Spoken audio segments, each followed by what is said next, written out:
मसीह यीशु के पवित्र और सामर्थ्य नाम से आप सभी मेरे मसीही भाई बहनों को जय मसीह की। जैसे कि हम इस वर्ष के इस साल के अंत में आ गए हैं और ये शायद 2021 का लास्ट वीडियो है, तो शायद कुछ लोग ऐसे होंगे जो ये महसूस करते हैं कि क्योंकि उन्होंने अपने जीवन के बीते हुए समय में यानी बीते हुए वक्त में अतीत में परमेश्वर के विरुद्ध पाप किया है और परमेश्वर को निराश किया है, उसकी इच्छा के अनुसार अपनी ज़िंदगी को नहीं गुजारा है। इसलिए शायद सोचते हूँ कि अब वह अपने जीवन के लिए, अपनी ज़िंदगी के लिए जो परमेश्वर की सिद्ध या परफेक्ट योजना है, प्लान है, उसको पूरा नहीं कर सकते हैं। तो आइए हम देखें कि इस विषय पर परमेश्वर का वचन हमसे क्या कहता है। और हाँ, हम हमारी समझ या हमारे तर्क पर निर्भर नहीं रहेंगे। सबसे पहले देखेंगे कि वचन इसके बारे में क्या कहता है और वचन यानी पवित्र बाइबल कैसे शुरू होती है, कैसे ये आरंभ होती है। प्लीज़ ये बहुत एक स्पेशल मैसेज है मेरे सभी मसीह भाई बहनों के लिए 2022 के लिए। सो प्लीज़ बहुत ही ध्यान से सुनिए इस वचन को। लिखा है कि आदि में परमेश्वर ने आकाश और पृथ्वी की सृष्टि की। उत्पत्ति अध्याय 1 और वचन 1 कि आदि में परमेश्वर ने आकाश और पृथ्वी की सृष्टि की और आकाश और पृथ्वी परिपूर्ण थे, बिल्कुल परफेक्ट थे, उनमें कुछ भी गड़बड़ी नहीं थी, कुछ भी खराब नहीं था। जब परमेश्वर ने उन्हें बनाया तो बिल्कुल परफेक्ट कंडीशन में होंगे। क्यों? क्योंकि कुछ भी इम्परफेक्ट, कुछ भी अधूरा परमेश्वर के हाथों से कभी बन नहीं सकता है। लेकिन कुछ स्वर्गदूत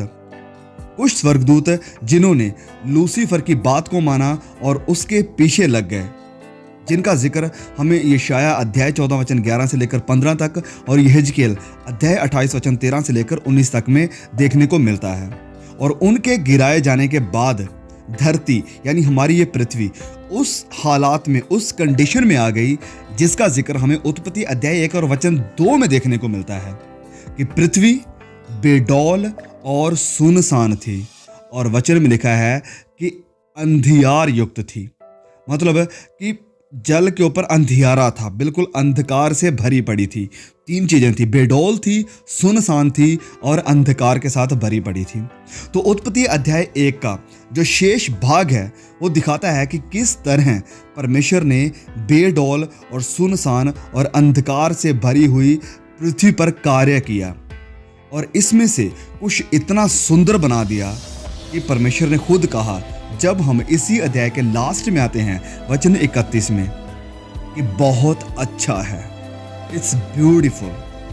हम उत्पत्ति अध्याय 1 और उसके वचन 2 और 3 में पढ़ते हैं कि परमेश्वर का आत्मा, इस बात पर ध्यान दीजिए, वचन 3 में लिखा है कि परमेश्वर का आत्मा पृथ्वी पर मंडराया और परमेश्वर ने वचन बोला, आत्मा के द्वारा वचन को बोला। और इसी बात से तब वहाँ पर अंतर देखने को मिलता है। जो हालात पृथ्वी के पहले थे वहाँ पर चेंजेस आना शुरू हो जाता है। कैसे? आत्मा के द्वारा और वचन के द्वारा। तो आज हमारे लिए इसमें क्या संदेश है, खासकर हम मसीह भाई बहनों के लिए जो कि एक नए साल में एंटर कर रहे हैं, तो क्या मैसेज है हमारे लिए? सुनिए ध्यान से। ये कि हम चाहे कितने भी असफल हो गए हों, चाहे कितने भी हमने परमेश्वर के विरोध में गुनाह किए हों, चाहे कितने भी हम बेडौल या सुनसान या अंधकार से भरे हुए क्यों ना हो गए हों, हमने भले ही हमारे जीवन को कितना भी बिगाड़ क्यों ना दिया हो, लेकिन परमेश्वर, सुनिए मेरी बात को, परमेश्वर अपनी आत्मा के द्वारा और अपने वचनों के द्वारा अभी भी आपके और मेरे जीवन से कुछ महिमामय, कुछ बहुत ही खूबसूरत बना सकते हैं, अभी भी अपने वचन के द्वारा और अपने आत्मा के द्वारा। क्योंकि अगर ये खुदा बेडौल, सुनसान, अंधकार से भरी हुई पृथ्वी को लेकर उसे खूबसूरत एक बढ़िया गार्डन के रूप में तब्दील कर सकते हैं, तो वह आपकी ज़िंदगी, जो कि एक बहुत बड़ी मुश्किल बन चुकी है, जो कि बहुत बिगड़ चुकी है, अगर आपको लगता है तो वो आपकी ज़िंदगी को भी एक बहुत ही महिमामय बना सकते हैं, इसे भी खूबसूरत बना सकते हैं। लेकिन आपको करना क्या होगा? आपको विश्वास करना है परमेश्वर के ऊपर, आपको परमेश्वर की बात को मानना है। हाँ, आपसे गलतियां हुई, आपने गुनाह किए। आज आज आखिरी दिन है जब इस साल का, अपने सारे गुनाहों को मान लीजिए और पश्चाताप कीजिए, तौबा कीजिए कि यस खुदा, मुझसे ये गलतियां हुई हैं, मैं कबूल करता हूं, मुझे भी उस नई सृष्टि की जैसे बना दो जैसे आपने उस पृथ्वी को बना दिया था। देखिए, बहुत सी एग्जाम्पल्स, बहुत सी उदाहरणें हमें पवित्र बाइबल से देखने को मिल सकती हैं। अब्राहम की जिंदगी को देखिए, बहुत ही फेमस उदाहरण। अब्राहम बहुत ही एज का हो चुके थे, बुजुर्ग हो चुके थे, कोई उम्मीद नहीं थी कि वो बच्चे को पैदा कर सकते हैं, लेकिन परमेश्वर ने इस इंसान को चुना जिसके कोई उम्मीद नहीं थी बच्चा होने की, और उससे सारी जातियां निकाल दी कि सारी जातियां, सारे लोग उसे अपना पिता कहते हैं। It's amazing. फिर मूसा को देखिए, मूसा जो कि हकलाता था, बोलने में इतना परफेक्ट नहीं था, वो बनता है तोरा देने वाला, यानी शरा को देने वाला मूसा बन गया। पतरस को देखिए, पतरस एक बहुत ही छेड़छाड़ करने वाला, आज्ञाओं को तोड़ने वाला, एक पूरा विश्वास में परफेक्ट नहीं था, उसे परमेश्वर ने चुना और कलीसिया का हेड उसे बना दिया।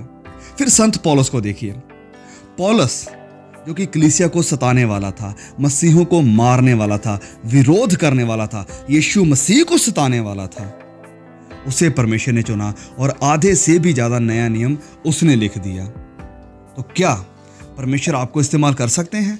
क्या परमेश्वर आपकी जिंदगी को भी तब्दील कर सकते हैं? क्या आपकी बिगड़ी हुई, बेडौल, सुनसान जिंदगी को परमेश्वर हरा भरा, खूबसूरत बना सकते हैं? यस, वो बना सकते हैं। अपनी लाइफ को आज परमेश्वर के हाथों में दे दें, और जब आप नए साल में प्रवेश कर रहे हैं, अपने हाथ को परमेश्वर के हाथों में दे दीजिए, प्रभु यीशु के हाथों में सौंप दीजिए अपने आप को कि प्रभु, मैं मिट्टी हूं, तू कुम्हार है, तू जैसे इसे बनाना चाहता है बना, मैं तैयार हूं तेरी मर्जी को, तेरी इच्छा को पूरा करने के लिए। तो चलिए इस नए साल की शुरुआत करते हैं इस नए खूबसूरत मैसेज के साथ कि हाँ प्रभु, मैं इस नए साल में 2022 में एक नई सृष्टि बनूंगा, एक खूबसूरत सृष्टि बनूंगा और आपके काम आऊंगा।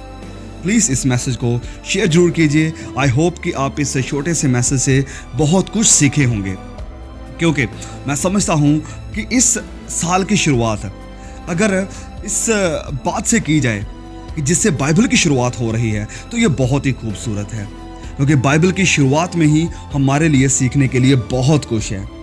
मैं एक छोटा सा मैसेज बनाना चाहता हूँ, बहुत लंबा, मैं इसको नहीं खींच कर लेकर जाऊँगा, बस यही छोटा सा कि परमेश्वर अगर बेडौल, सुनसान, अंधकार से भरी हुई धरती को लेकर उसे खूबसूरत गार्डन, अदन की वाटिका बना सकते हैं, तो वो आपकी बेडौल, अंधकार से भरी हुई, बिगड़ी हुई जिंदगी को लेकर इसे भी खूबसूरत, महिमामय बना सकते हैं।